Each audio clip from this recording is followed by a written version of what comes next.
How to find good tenants for your rental house. Boy, it could be a nightmare, right? If you get the wrong tenant, once they're in, it could be really hard to get out. They could cost you thousands of dollars. So this is the video you need to watch to figure out how to find a good tenant for your rental property.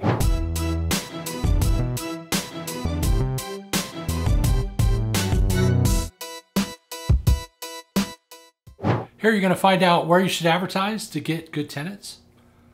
You're going to find out how you can screen tenants so you don't put somebody in who becomes a nightmare. And you're going to find out the 4 most important things to look for in screening a tenant before you rent a property to them. So how do you find a good tenant for your rental house? One of the first things to do is see if you can get referrals from your existing good tenants. Birds of a feather flock together. So if you have a rental building or a house and you have tenants that pay, they don't create problems, they're quote unquote good tenants, you have no issues, those are the ones that I would say, hey, we're gonna have a unit coming up. I just want to let you know if you know anybody that's looking for a place. I own several hundred units, so I get calls from tenants who recommend and refer people to me on a regular basis. And typically those are a good source of potential tenants in that they already know about the property and they're referred from somebody who is already a paying tenant. And birds of a feather, they may work together, they may know each other personally, and they tend to refer the person, and that's helpful. So we advertise on Facebook, we advertise on Zillow, we advertise on Craigslist. We've done pretty well on Facebook. I once had a building where I was having a hard time finding qualified tenants, and one of my staff went to Facebook, and we did really well there with finding qualified people. So I would say that was one of our best. When we advertise, we of course have to have pictures of the unit, the outside, the inside, the street scene, and description of the unit. You know, I see many times 2-bedroom, 1 bath. Well, that doesn't cut it. A 2-bedroom, 1 bath, great light, fresh paint, clean carpet or new carpet, remodeled kitchen or bathroom, easy access to transportation, parking, okay, laundry services on site or in the unit. Give people some information, okay? Hard to get a good tenant if you don't tell the story about the property, all right? When you advertise, again, make sure you follow the guidelines for fairness. You can't say you want this particular person or that particular person. Rather, just talk about the property, okay?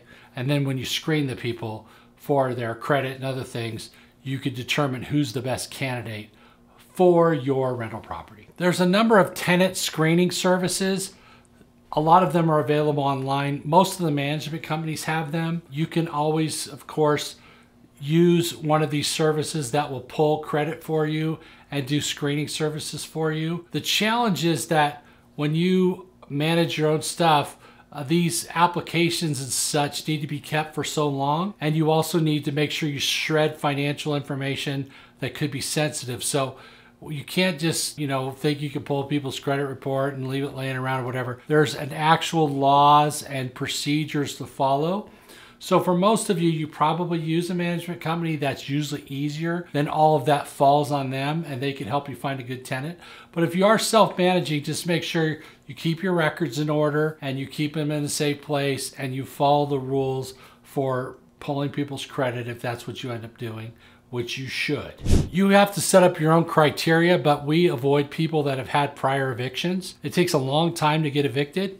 And everybody has a story, and the reality versus a story is commonly different. So if they've already had a history of problems in the rental housing market, I probably would suggest that you don't want to bring that problem into your property. There are exceptions, but we tend to avoid people that have had prior evictions. That's part of our criteria. The other thing we like to see is at least 4 months on the job, so they're established. And we also like to see that they have at least 2.5 times the rent in terms of income. That would be gross income. There may be exceptions where you have a person on housing or they're getting a voucher or sometimes called Section 8, where that income is with their work income does put them at 2.5 times. So make sure they have enough income to be able to pay their bills and their rent. Not only their rent, but their PG&E, their water, their phone, and all the other things, groceries. Make sure they have enough money, okay? Make sure you verify their job, all right? People lie, okay? Yes, they do. They will lie about their application. They will lie about that they work. They can get fake check stubs and other things. So be careful. Always verify that they work there and verify that they have a job and verify their income. If you can't get their W-2s or their paycheck stubs, get their bank statements. A lot of people today don't work in a typical job, maybe as a hairdresser or something, and they have Venmo or PayPal, or they get cash, okay? You see a lot of that in Vegas. So there is some way to verify it. You know, you can get those accounts, Venmo, PayPal, Zelle, and see the payments going in and determine income. But in order to make sure you have a good tenant, make sure that you have verification of their income, verification of their source of income, and check their credit. Now there's practical things here. If you pull somebody's credit and they can't afford a $100 cell phone bill and they're defaulted on that, how are they gonna be able to afford $1,100 in rent? Does that make any sense to you? I mean, I've seen people that have applied and haven't paid their phone bill, they didn't pay their last energy bill or power bill, they're behind on their car payment, but they're saying, yeah, no problem for me paying the rent. Well, why would it not be a problem? I mean, it seems like it would be if you can't pay these other bills, right? So when you look at the credit, look at it overall, right? Some people you'll see they have poor credit, but why do they have poor credit? Maybe they have poor credit because, you know, they had a medical condition a couple years ago and they weren't able to pay $20,000 in bills, but all their other bills are paid, okay? So that's a one-off, right? It's a one-time thing. So you might be all right with that person, say, okay? But again, look for the most qualified tenant, the most qualified applicant, and go with that person. One of the things you'll learn about people applying for apartments is everybody's got a story. I'm not interested in their story. I'm interested in reality. Do they pay their bills? Do they have a job or a business, a source of income that's verifiable? By the way, don't forget to subscribe, because when you subscribe, I'm going to be able to help you to understand these things. I've been doing this for 30 years now, and just the experience of dealing with applicants and people wanting to rent an apartment and the things and the experiences that I've been through are going to help you to avoid going through some of those pitfalls. When you're trying to find a good tenant, the other thing that I like to do is to get references, okay? And call those references. The most important reference is the previous place they lived, all right? What does that look like, okay? You know, see if they have been paid, do they have any problems, why are they moving out? So get rental references. Personal references are also good. We're thinking about renting so-and-so. Can you tell me about them? They say they work, you know, for this. Yeah, they work there. Yeah, I've known them. Yeah, you won't have any problem with them, okay? Always get personal references if you can. We prefer that our residents come in and apply. Make sure that you get a copy of their ID and verify they are who they say they are. You'll find people that will come in.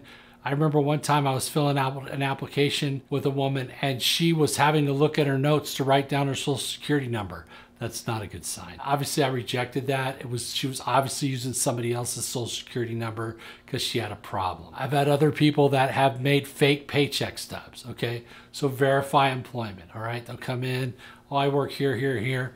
They don't work there, or they got fired, all right? So check that. People who've had problems with drugs or crime, if you can, look into that, okay? Just make sure when you do applications that you have a process and you have a criteria and stick to that criteria, and it's the same for everyone. Because what falls here is the fair housing laws. You have to give everybody a fair shot, and giving them a fair shot means you have to use criteria like their credit, their employment, their ability to pay, their references, not what they look like, not sexual orientation, not what type of work they do, not religion. All those things are no-nos, all right? So we always make sure that we use criteria the same for everyone, where we look at their criteria and make sure that they are able to apply and are verified, and then you shouldn't have any problems with them. I mean, you're always going to have, you know, a few, but you shouldn't have problems if you follow the criteria that I talked to you about here. So we're writing a new book, and if you'd like to get a copy of it, down below in the description, go ahead and click the link and we'll send you a copy of the free book.